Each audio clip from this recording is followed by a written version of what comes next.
Think about how empires are usually created. Most kingdoms rise because of military strength. Some grow through wealth and trade. Some survive because of powerful rulers. But every once in a while, history produces someone far more dangerous than a king. A person who understands how power actually works. Not through emotion but through strategy.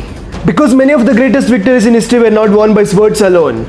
They were won by intelligence, planning, manipulations, patience, and the ability to think years ahead of everyone else. Now imagine ancient India nearly 2300 years ago. The subcontinent was divided into multiple kingdoms. Different rulers controlled different regions. Political rivalries existed everywhere. And beyond India's border, a massive force was rapidly moving eastward.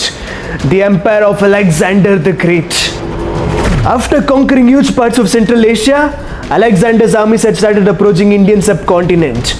Kingdom after kingdom had already fallen before his campaigns, and for the first time, many Indian rulers realized that a powerful foreign invasion could permanently change the future of the region. Think about how dangerous that moment was, because India was not united. Different kingdoms operated independently, and if they failed to work together, they could be defeated one by one. But during this uncertainty, one man began thinking differently. Not a king, not a conqueror, not a commander of a giant empire, but a scholar from Takshashila. A teacher who understood politics better than most rulers themselves. A strategist who would later destroy one of the most powerful dynasties in India. A thinker who would build the foundation of the Mauryan Empire. A man whose political ideas are still discussed even today. And today we're going to explore how a scholar from ancient India transformed into one of the most feared political masterminds in history. That scholar was Chanakya.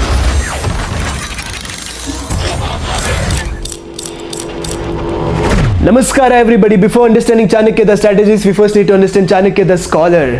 Historical traditions say Chanakya was born around 375 BCE. Different sources describe his origins differently. Some Buddhist texts connect him to Takshashila. Certain Jain traditions mention other regions and family backgrounds. Because of this, many parts of his early life remain debated even today. But one thing appears consistently across traditions.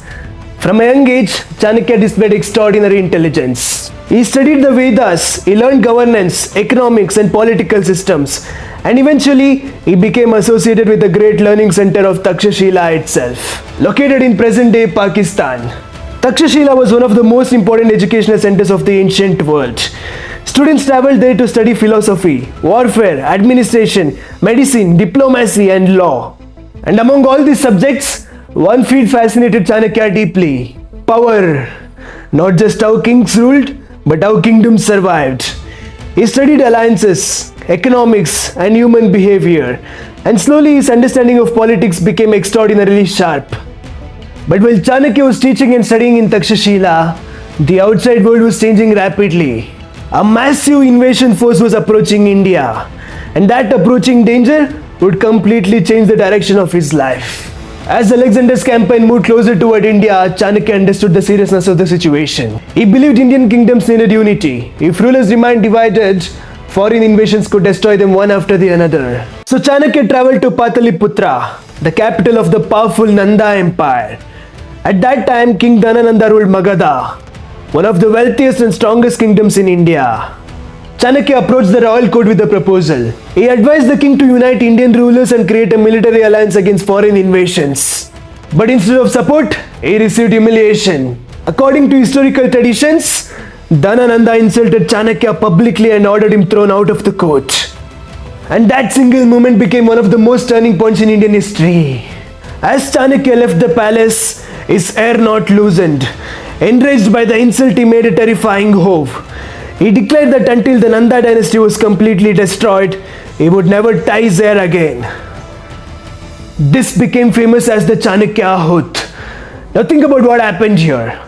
A king insulted a scholar, but the scholar would later destroy the king's entire empire.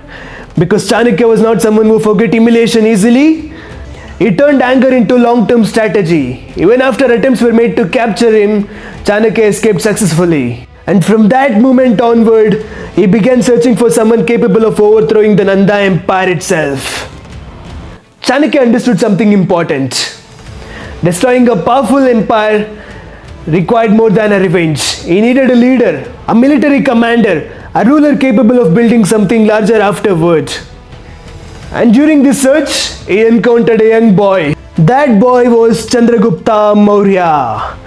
Historical traditions describe Chandragupta as intelligent, fearless, and naturally capable of leadership. Chanakya immediately recognized his potential, and once he made that decision, he dedicated years to training him. Military strategy, diplomacy, economics, administration, warfare, political thinking, everything required to rule an empire.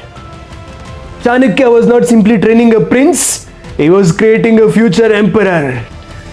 But success did not arrive immediately. Their early campaigns against the Nanda Empire failed badly, and this failure taught Chanakya something important. A powerful empire cannot always be attacked from the center. One famous story explains this lesson beautifully. Chanakya once overheard a mother scolding her child for trying to eat a hot roti from the middle instead of the edges. She told him starts from the sides first. That simple sentence changed Chanakya's strategy. Instead of attacking the strongest central regions first, they began capturing border territories gradually. Step by step they weakened the empire from the outside, and slowly the Nanda Empire began collapsing. Eventually Chandragupta Maurya captured Magadha.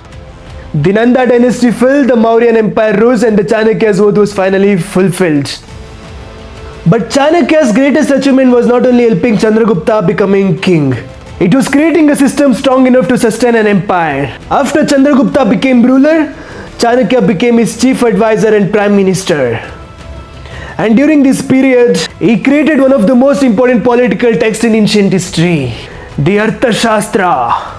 This was not just a book about economics. It discussed governance, law, military systems, administration, taxation, foreign policy, spy networks, justice, fortification, warfare, and political strategy. In many ways, it functioned like a complete handbook for running a kingdom. The level of detail inside the text was extraordinary. How should ministers behave? How should corruption be controlled? Why do people rebel? How should forts be designed? How should spies operate secretly? How should enemies be weakened politically? Everything was analyzed systematically, and some parts were extremely ruthless. The text openly discussed espionage, covert operations, psychological tactics, and political deception. Because Chanakya believed something very important. A kingdom survives not through kindness alone, but through intelligence. Because he understood how power could be protected even in brutal situations. This is also why many people later viewed him as both intelligent as well as dangerous. Chanakya's influence did not end with Chandragupta. The administrative system he built continued shaping the Mauryan Empire for generations. Chandragupta's son Bindusara continued ruling under similar principles, and later his grandson Ashoka expanded the empire massively. Under Ashoka, the Mauryan Empire stretched from regions near Afghanistan to Bengal in the east, one of the largest empires in ancient Indian history. And behind much of this stability stood the political foundation created earlier by Chanakya. This is why the Arthashastra is still studied even today. Not because every strategy feels morally comfortable, but because how deeply it understood governance, economics, security, and human psychology. One reason Chanakya became legendary was his ability to think several steps ahead. According to one famous story, after defeating Dhanananda, Chandragupta wanted him executed immediately. But Chanakya refused publicly. Instead, Dhanananda was exiled from the kingdom. At first, this looked like mercy, but later, Chanakya secretly arranged for him to be killed outside the empire. When Chandragupta questioned him, Chanakya explained something chilling. A king continues living in the minds of the people. A king continues living in the minds of the people. As long as former royal bloodlines survived, future rebellions could form around them. And for Chanakya, even that possibility was dangerous enough. Again, whether every detail of the story is historically exact or not, the story survived because it reflected how people viewed him. A strategist who always prioritized the survival of the empire above emotions. Even Chanakya's death remains surrounded by mystery. Some accounts claim he became the victim of the political conspiracies inside the royal court. Others say he eventually left politics, moved away from royal life, and died peacefully. No version is completely certain, but perhaps that uncertainty itself explains how large his legacy became. Chanakya stopped being remembered as only a historical figure. He became a symbol of intelligence, strategy, political foresight, and a long-term thinking.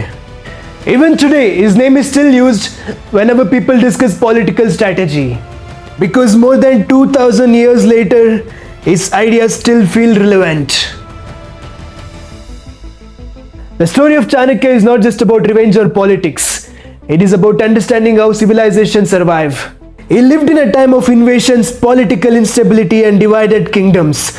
And yet, through intelligence, planning, and strategy, he helped create one of the greatest empires in Indian history. But perhaps the most important part of his story is this.